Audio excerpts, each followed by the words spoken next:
وبركاته.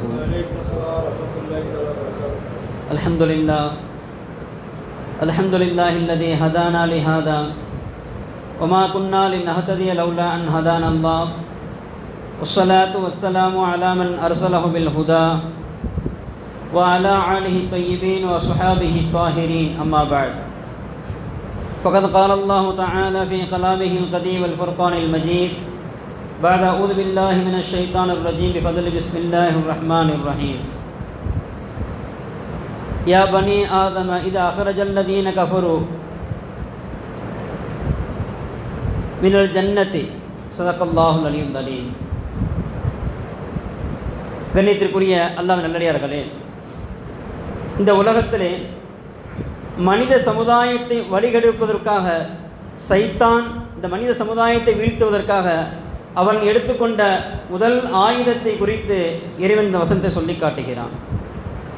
ஷைத்தான் இந்த மனித சமுதாயத்திற்கு மிகப்பெரிய ஒரு விரோதியாக இருக்கிறான். அதனால்தான் இந்த உலகத்திற்கு வந்த அத்துணை நபிமார்களும் ஷைத்தானுடைய தீங்கை விட்டு நம்மை பாதுகாப்பு தேடும்படி நம்மை எச்சரித்திருக்கிறார்கள். கல்புல் குர்ஆன் என்று சொல்லக்கூடிய சூரத்துல் யாசினில் இறைவன் சொல்லி காட்டுகிறான், யா பனி ஆதம அல்லா தஅபுது ஷைத்தான் இன்னஹு லகும் அதுவும் முபீன். ஆதமுடைய மக்களே, ஷைத்தானை நீங்கள் பின்பற்றாதீர்கள், அவனுடைய பேச்சை நீங்கள் கேட்காதீர்கள், அவனை நீங்கள் வழிபடாதீர்கள் என்று நான் உங்களிடத்திலே வாக்குறுதி பெறவில்லையா என்பதாக இறைவன் சொல்லி காட்டுகிறான். இன்னஹு லகும் அதுவும் முபீன், அவன் உங்களுக்கு பகிரங்கமான விரோதியாக இருக்கிறான் என்பதாக இறைவன் தன்னுடைய திருமறையை சொல்லி காட்டுகிறான். அதே போல இந்த குர்ஆன் தன்னுடைய திருமறையை நிறைவு செய்கின்ற பொழுது அந்த ஷைத்தானுடைய தீங்கை சொல்லிதான் நிறைவு செய்கிறது. மின் ஷர்ரில் வஸ்வாஸ், ஷைத்தானுடைய தீங்கை விட்டு நீங்கள் பாதுகாப்பு தேடுங்கள் என்பதாக சொல்லித்தான் அல்லாஹ் இந்த திருமறை வசனத்தையே நிறைவு செய்கிறான். அப்படிப்பட்ட அந்த ஷைத்தான் இந்த மனித சமுதாயத்தை வழிகெடுப்பதற்காக வீழ்த்துவதற்காக அவன் எடுத்துக்கொண்ட முதல் ஆயுதம் எதுவென்று சொன்னால் ஔரத்தை வெளியாக்குதல், அதாவது மறைக்க வேண்டிய பகுதியை வெளிப்படுத்துதல்.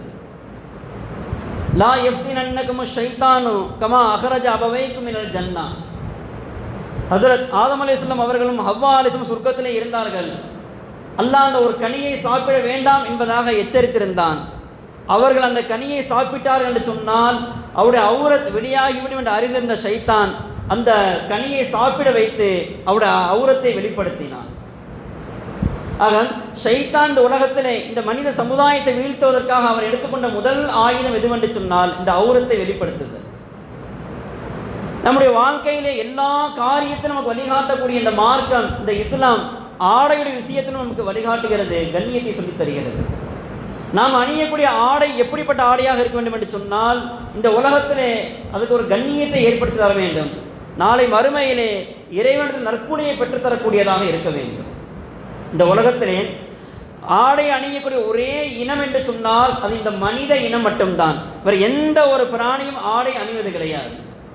இந்த ஆடை அணிவதனுடைய முக்கியத்துவத்தை குறித்து குர்ஆன் அதன் நோக்கம் 2 என்பதாக சொல்லி காட்டுகிறது. மனிதன் ஆடை அணிவதன் நோக்கம் 2 என்பதாக குர்ஆன் சொல்லி காட்டுகிறது.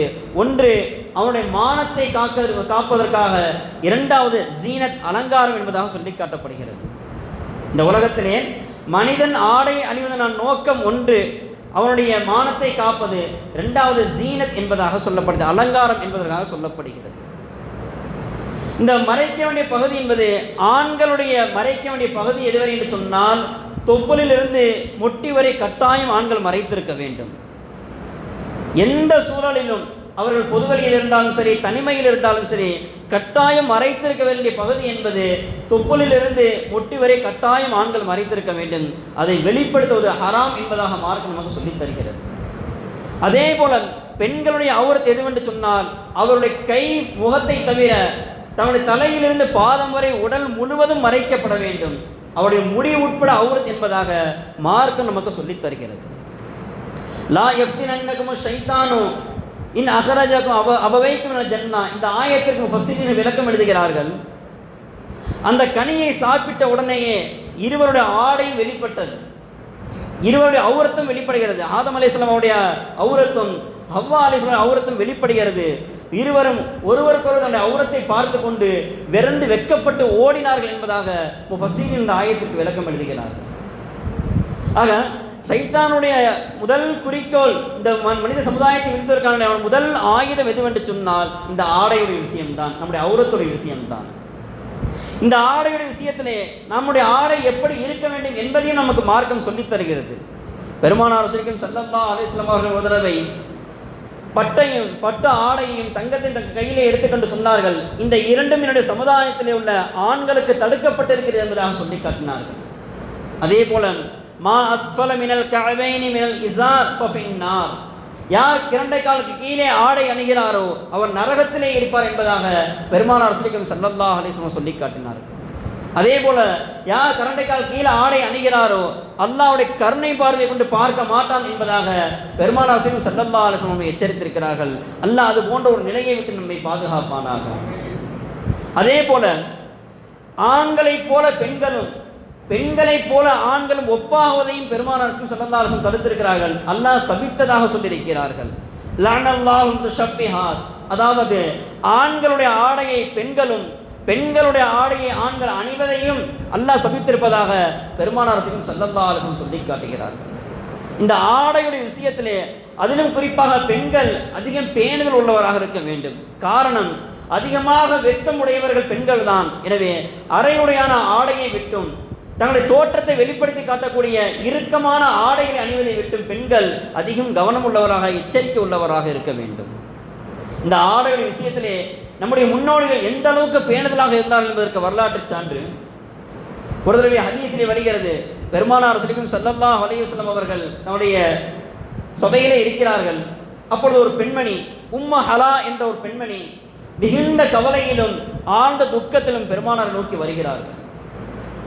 அப்படி அவர்கள் வருகின்ற பொழுது தங்களுடைய தலையிலிருந்து பாதம் வரை உடல் முழுவதும் தன்னுடைய ஔரத்தை மறைத்த வண்ணமாக பெருமானாரை நோக்கி வருகிறார்கள். அப்படி என்ன கவலை, துக்கம் என்று சொன்னால், இப்னுஹு மக்தூல், அவருடைய மகன் ஒரு போரிலே ஷஹீதாக்கப்பட்டு விட்டார். தன் மகனை குறித்த செய்தியை பெருமானத்தை கேட்பதற்காக அந்த பெண்மணி உடல் முழுவதும் ஔரத்தை மறைத்த நிலையிலே வருகிறார்கள். அப்பொழுது அந்த பெண்மணியுடைய நிலையை பார்த்த சிலர் அந்த பெண்மணியுடைய காதுபட பேசுகிறார்கள். இவ்வளவு துக்கத்திலும் இவ்வளவு கவலையிலும் இப்படி உடல் முழுவதும் மறைத்து வர வேண்டுமா என்பதாக அந்த பெண்மணியோட காதுபட பேசுகிறார்கள். அந்த விஷயத்தை காதில் கேட்ட அந்த பெண்மணி சொன்னார்கள்,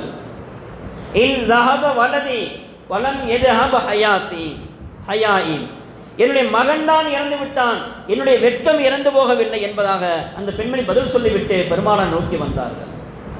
இப்பொழுது பெருமானார் ஸல்லல்லாஹு அலைஹி வஸல்லம் அந்த பெண்மணிக்கு ஆறுதல் சொல்கிறார்கள். இன்ன இப்னக லஹு அஜ்ரு ஷஹீதன் என்பதாக சொன்னார்கள்.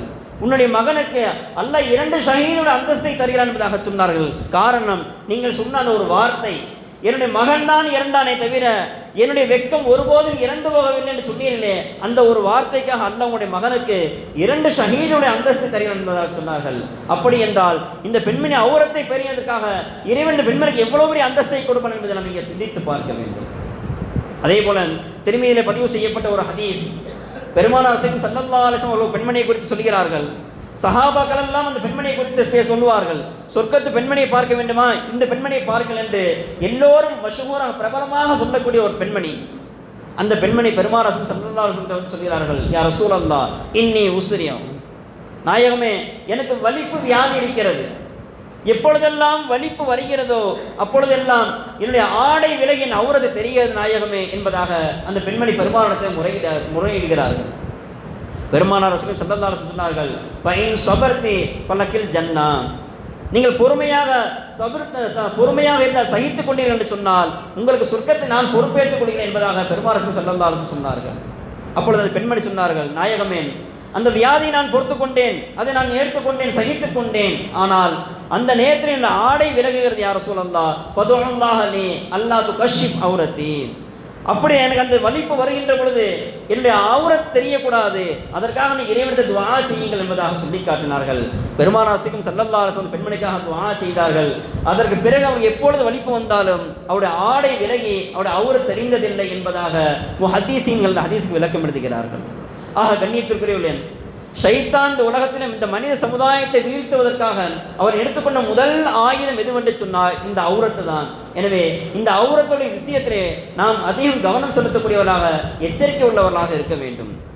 இன்று நம்ம சூழலிலே பார்த்தோம் என்று சொன்னால் அதிகமான வாலிபர்கள், இளைஞர்கள் ஷார்ட்ஸ் என்ற பெயரிலே அரக்கால் டவுசர் அணிந்து கொண்டு பொதுவெளியிலே கேசுவலாக தெரிந்து கொண்டிருக்கிறார்கள். அல்லாஹ் இது போன்ற ஒரு நிலையை விட்டு இந்த சமுதாயத்தை பாதுகாப்பானாக. அதே போல தொழுகைக்காக நம்ம வருகிறோம் என்று சொன்னால் நம்முடைய ஆடைகள் விஷயத்தில் நாம் பேணுதலாக இருக்க வேண்டும். சில இரக்கமில்லாத, அதாவது சட்டையிலே இரக்கமில்லாத ஆடையை அணிந்து வருகிறார்கள். அவர்கள் சஜிதாவில் செல்கின்ற பொழுது அவருடைய பின்பகுதியில் எல்லாம் வெளிப்படையாக தெரிகிறது. அவுரத்து வெளிப்பட்டது என்று சொன்னால் நம்முடைய தொழுகை பாத்திராகிவிடும். அல்லாஹ் அந்த நிலையை விட்டு நம்மை பாதுகாப்பானாக. ஆக கண்ணியத்திற்குரியவர்களே, நம்முடைய ஆடையிலே பேணுதலான ஆடையை, கண்ணியமான ஆடையை அணிந்து அதன் மூலமாக இறைவனத்தில் நற்கூலியை பெறக்கூடிய பாக்கியம் வந்ததாக வல்ல ரஹ்மான் என்னையும் உங்களையும் ஆக்கி அருள் புரிவானாக. வாஹிர் தஅவானா அல்ஹம்துலில்லாஹி ரப்பில் ஆலமீன். அஸ்ஸலாமு அலைக்கும் வரஹ்மத்துல்லாஹி வபரகாத்துஹு.